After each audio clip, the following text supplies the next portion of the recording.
Former Republican Congresswoman Liz Cheney was campaigning all over town yesterday, part of Vice President Kamala Harris's, some would say, delusional plan to attract Republican voters. Cheney tagged along with Harris to 3 battleground states, including Pennsylvania, Wisconsin, and Michigan. Here's a glimpse.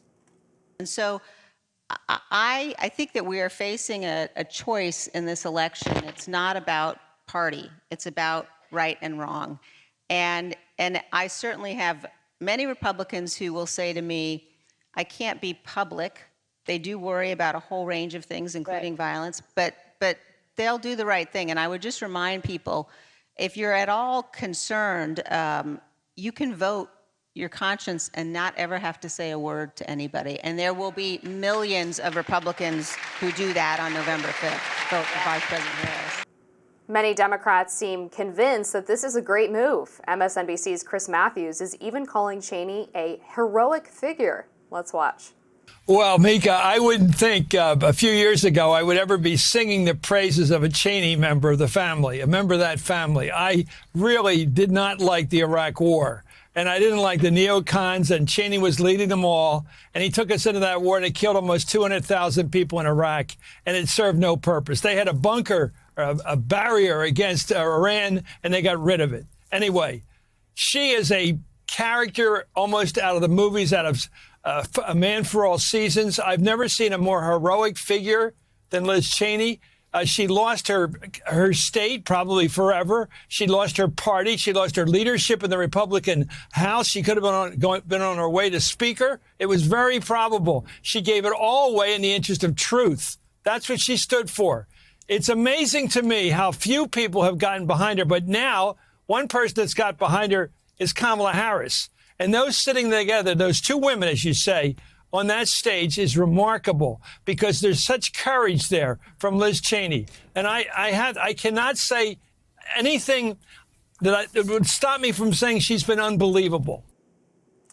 Now take a listen to Jon Stewart calling out Harris's running mate, Governor Tim Walz, on their campaign strategy. The Cheney thing, do we really have to do that? Look, it goes broader than that. Look, Bernie Sanders, Dick Cheney, Taylor Swift. No. That one. The shooting? No. Having the Cheneys on board? Nah. You can't Dick Cheney or Taylor Swift. No.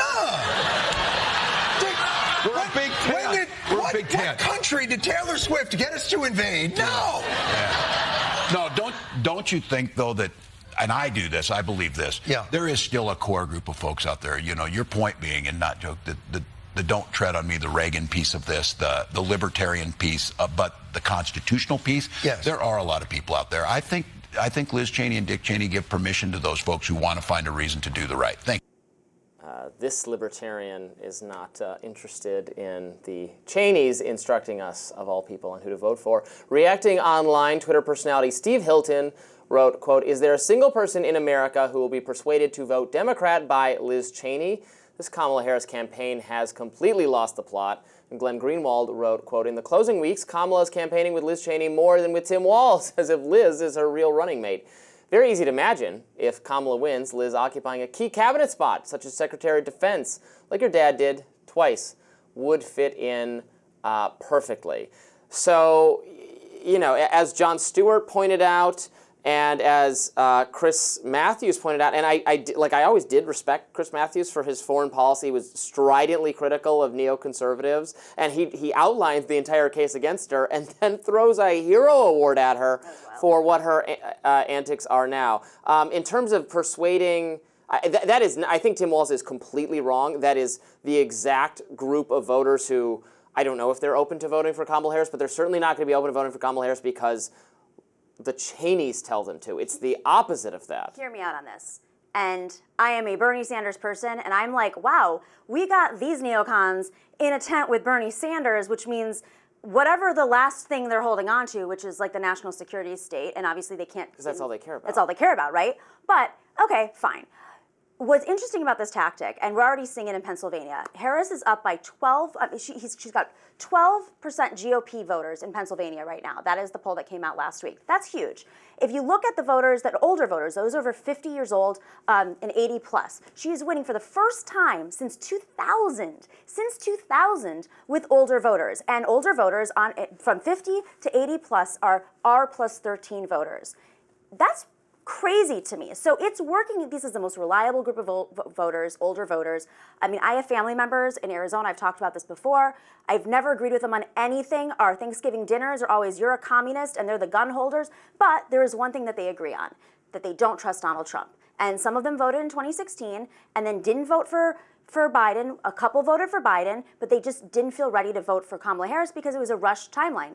I'm not saying that they all have completely been convinced, but they're definitely asking a lot more questions and moving in favor of Kamala Harris, and I think that this is helping. I feel like she's looming behind me on screen right Horrifying. now. What do you think, Amber? I'm not sure I buy this electoral strategy as one that is very logical. I mean, the problem with Kamala Harris's campaign is that she has not shorn up support among the Democratic base in a way that she really needs to win an election. She's losing black men, she's losing Latino voters, and Republicans have made great strides to close the gap in voter registration. They closed the registration gap in Arizona, in Pennsylvania, pretty significantly since 2020. So you're contending against more voters as a Democrat, and you're losing members of your own base. Is it really wise to be focusing on a small, never Trump contingent of the Republican Party? It's not small at all. So think about it this way.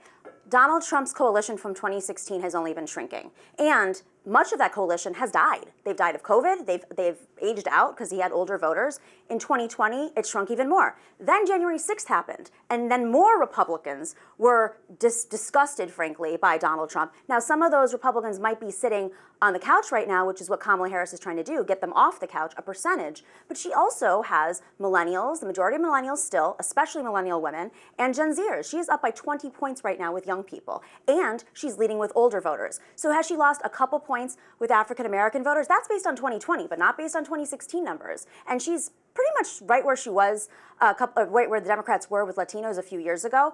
Yes, there's a white male problem, especially with younger white men. But the election is going to be, it is widely expected to be, we won't know until it's over. Right. It's predicted that it will be closer than it was last time. I agree with you that, so Donald Trump is making some strides with particularly male, black, Latino, etc. He's not necessarily increasing his share of the reliable white voter totals. And I think the difficulty and the problem for the Trump people is it going to be, if it wasn't enough last time, is it going to be enough this time? But the problem for the Democrats is they are so much less popular. Trump is actually more popular than he was last time. Democrats are less popular. Biden was so unpopular. Yeah. Harris has improved on Biden, but she's not improved on to where Biden was last time. Trump. She's more popular than Trump. And the difference between Republican popularity and Democratic popularity and how you feel right now versus the actual popularity of Trump versus Kamala, and she's more popular right now. The other thing that is happening, though, is that the Trump campaign is employing a different strategy than they did in 2020. So the coalition is going to look different. They are not intentionally trying to win those black men and Latino men. That's sort of a byproduct of their campaign. They are. The bulk of he was in a barber can I shop finish? in a black community. Well, I'm just right. I can. No, conversation. I know. I mean, I understand that they are doing events geared towards that, but when it comes to whipping out the vote, the bulk of their ground game is actually focused on low to mid propensity voters of all races. That's a horrible strategy. As somebody it's not, though. In politics and organized. For Trump, it's not, though, because Trump is a very different politician. He did extraordinarily well in both 2016 and 2020 with people who had either never voted before or had been delinquent for multiple elections. And there are a lot of people who voted for Trump in 2016 and didn't vote for him in 2020 that they're trying to win back and bring back into the fold. So from that perspective, you have to say that losing the Democratic base is a problem when you look at... She's not losing the Democratic base. So that's really important. She's still winning with the black vote. She's still winning with Latinos. She's still winning by far with young people. Right, but the Democrats rely on a certain percentage of support among those voters, and if Trump is eating into that, even just a few percentage points, that could be very significant. Because the national popular vote doesn't matter, right? Exactly. It matters where these voters are concentrated. If they're in Michigan and Pennsylvania, and and he's picking up, maybe the people who voted for him in 2016 and didn't show up in 2020 for whatever reason. And registering hundreds of thousands of new voters in each swing state. Yes, the Pennsylvania registration numbers are looking very bad. The Republicans have out-registered Democrats in both Arizona and Pennsylvania. But that's also because more Democrats were already registered there. So well, and that's the point. So you're now running against a bigger coalition on the other side. It's not actually a bigger coalition, though. So, like, yes, I hear you on that, but you never lead. So we are also registering people. Democrats are also registering people. They're also going after low propensity voters. I mentioned in a different segment that I was getting phone calls in Arizona where I haven't voted in 20 years because they're going through the rolls right now trying to think, well, this person's registered a Democrat, hasn't voted in a long time. Everybody does that. But if that's your only strategy, it's not the only strategy. And that's why, well, Republicans, it's a big part of it. A lot of Republicans that are Trump supporting are sounding the alarm on his strategy right now, which is always expand your base. And he's not. And he's doubling down on hurtful and hateful rhetoric. I mean, yesterday he came out and said that he wanted to take news stations off air for disagreeing with him and not giving them their license to stay on air. I mean, the FCC license. He said he was going to go after journalists before. He said he was going to go after his enemies and use the military against them. I mean, this is not normal rhetoric, and it's pushing away voters that he needs. He needs those voters. So aside from being crazy, in my opinion, and authoritarian, the guy, like, and not to mention the polls that are showing right now, the last 5 are Republican from last week that everybody's citing in those cumulative polls. So it's concerning that we don't really understand these numbers in a deeper way. Well, if I got a call from Liz Cheney and I was told, here's who you should vote for, I would probably just do the opposite. And up until 5 seconds ago, all Democrats agreed with me on that. That is interesting. That does it for us today on Rising. Thanks so much for watching. Be sure to like, share, and subscribe so you never miss any content. And for those of you who like to listen while on the go, we're now available anywhere that you listen to podcasts. See you later.